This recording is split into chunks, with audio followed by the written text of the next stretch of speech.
A lot of things they take into account when you talk about being viewed as a top 5 quarterback. It's not a laundry list. This is a list that, it has to be taken very seriously. Well, it's wild card weekend and it's playoff season. So what quarterbacks rise to the occasion, what fall by the wayside? I will say this was a fairly good quarterback play week out of a lot of guys, so much so that I was thinking about doing a top 3, but I couldn't. I still had to go top 5, and I'm still leaving somebody out, or 1 or 2 guys out. So let me start off with my honorable mentions. And I really hate putting it this way, but my guy missing out at number 5 is Baker Mayfield. Baker coming in at number 6. And then Patrick Mahomes is my second honorable mention, not making my top 5 this week. But let's move on to my top 5 quarterbacks for postseason wild card weekend. So number 5, Jared Goff. Jared Goff had a 121.8 QBR, 22 of 27 for 277 yards and a touchdown.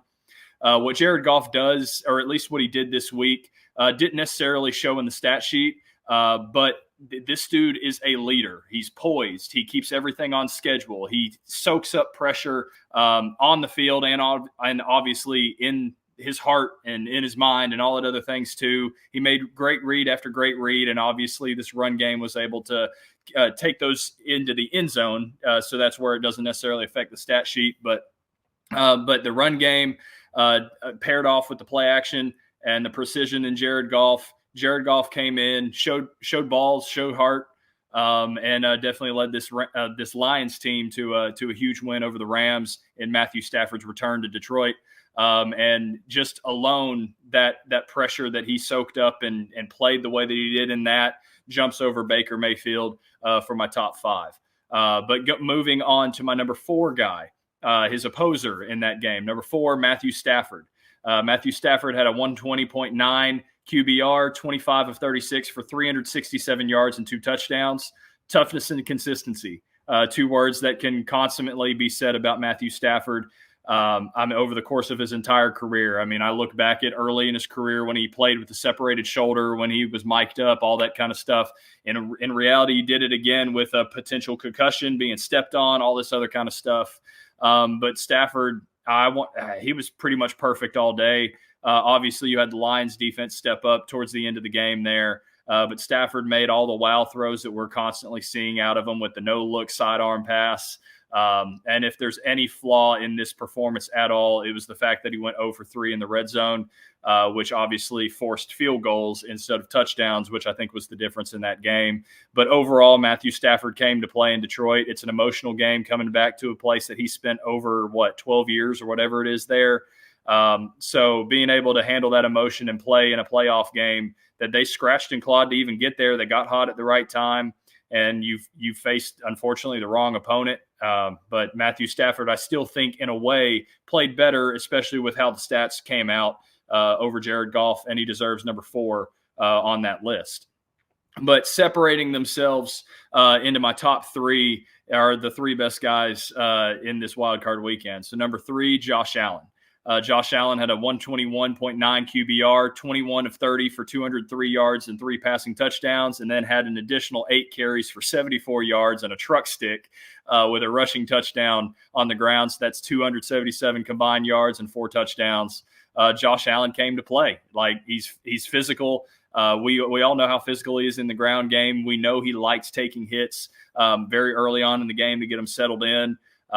He was able to nickel and dime it down the field whenever he needed to, whenever Pittsburgh was playing some soft zones, whenever Pittsburgh then wanted to come bring some heat. Obviously, they had no TJ Watt, but when they did want to try to bring some heat, Josh Allen was still great against the blitz.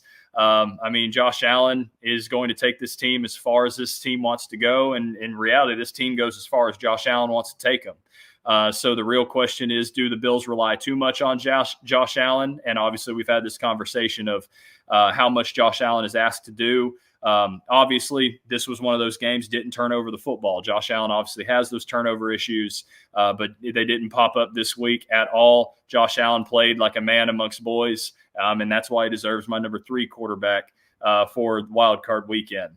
Now, going into my number 2 guy, it's one of those things where you could probably say 1A, 1B, but my number 2 is Jordan Love. Jordan Love had a 157.2 QBR, 16 to 21 for 272 yards and 3 touchdowns.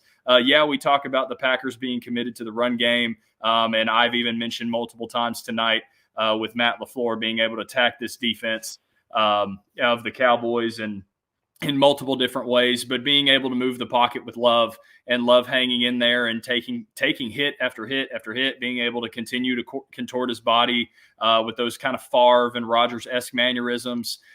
He kept the game, or in reality, he kept the offense on schedule multiple times. Whenever things got off schedule, he was creative, made plays, was very aggressive downfield, but then still settled down to take what the defense gave him in the underneath routes and let his guys go to work to pair off with that amazing run game that they just ran down Dallas's throat. I mean, he did everything that Green Bay asked of him, and Jordan Love comes in at my number 2 quarterback for that reason. Now moving on to the number 1 guy for the wild card weekend, number 1, CJ Stroud.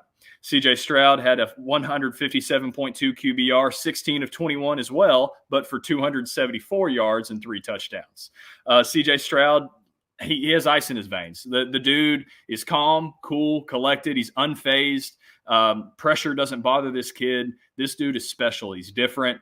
Obviously, Bobby Slowick's ability to maneuver the pocket, move the pocket to slow down the pass rush, continue to open up throwing lanes. But in reality, C.J. Stroud had to sit in there, take shots when he did. And in reality, he had to be the one to still make those throws. He was crisp. He was precise. The dude is looking like a Tom Brady-esque quarterback where you can sit around and say, hey, I'm gonna dot people up. And that is exactly what he did going into his first ever playoff match.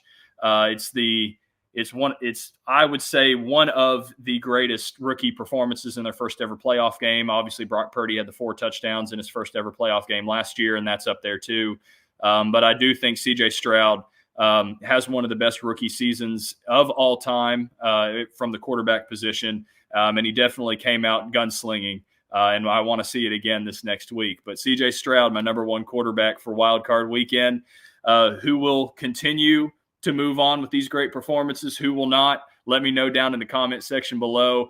Rate this list also. Go comment, leave it in the comments. Let me know what you guys would change. But either way, go leave this stream, this video a like, and let's have a debate in the comments. But anyway, those are my top 5 quarterbacks for Wild Card Week.